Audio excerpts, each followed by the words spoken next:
So VMware recently acquired a company called Bitfusion. Pat mentioned it in his keynote address. And Bitfusion is a very interesting technology, particularly at the hardware-software interface level, because Bitfusion will allow you to take your existing workloads that are running on vSphere, let's say they're machine learning workloads, and attach them to a pool of shared resources, such as GPUs, or even FPGAs and ASICs. And this gives you the opportunity or the choice to run those workloads either in the cloud or on-premise on your own environment or your own infrastructure, and take advantage of sharing and scaling this expensive resource that's in your data center.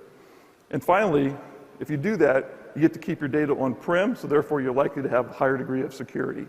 So with Bitfusion, you get the flexibility of being able to leverage these offloads, but with a particular focus, I think today, primarily probably on GPUs for AI and machine learning. There's emerging FPGAs and ASIC technology as well. Right. What we're also seeing, though, is a lot of offloads technology beginning to appear in the networking space. Absolutely. Your history is very much in networking. Can you tell us what we're seeing there and what VMware can do in terms of helping people leverage these technologies? Sure, Ray. I mean, there's a whole class of software-defined network services that can be provisioned on what is called a network function virtualization platform. We call that NFV. But what you actually deploy on an NFV platform is a number of VMs, and each VM carries in it a virtual network function, or a VNF, that implements some software-defined service. And you can run this on commodity hardware in the data center or at the edge. And also there's a new set of SmartNIC technology that's coming out that can allow you to offload some of the performance requirements of those VNFs. So we have a demo actually, Ray, that will actually sort of show us an example of this.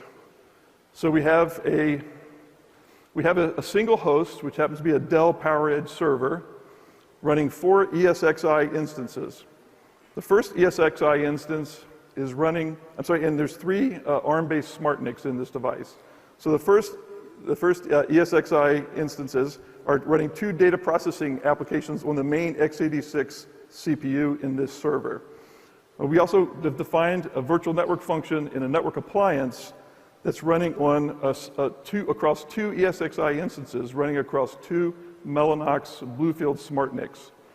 And so in this case, the VNF is a single VM that's running in fault-tolerant mode across those 2 SmartNICs with those 2 ESXi services. These are non-nested VMs. I'll say that again. These are non-nested VMs, which is actually an important thing. Okay? Thanks, Chad. Finally, we have a security monitoring service running on a Broadcom Stingray SmartNIC, also with an ARM processor, that's running the popular snort intrusion detection service. If you actually can see the trace screen here, in the bottom screen is actually running the snort alerting mechanism, but we're actually running Wireshark in the upper screen just so we can see all the deep packet inspection that's going on across that environment. So essentially, we want to make sure something really important is that this is a network platform. It's a virtualized ESXi platform managed by vCenter with 4 ESXi instances. And each ESXi instance, one instance is on the server, one instance is on two instances are on 2 SmartNICs from Mellanox, and one instance is on a SmartNIC from Broadcom. So when I look at this, what I'm seeing here is a fundamentally, basically interesting type of networking appliance, right? Because it consists of, it's a true NFV platform. It's got embedded ARM accelerators, all of those running ESX as well, which means they can have applications downloaded to them, and all of it uniquely managed or consistently managed across Virtual Center. Correct. Okay, very cool. Yeah, so Ray, if you give me a little bit of time, I'd like to do another demo. Okay.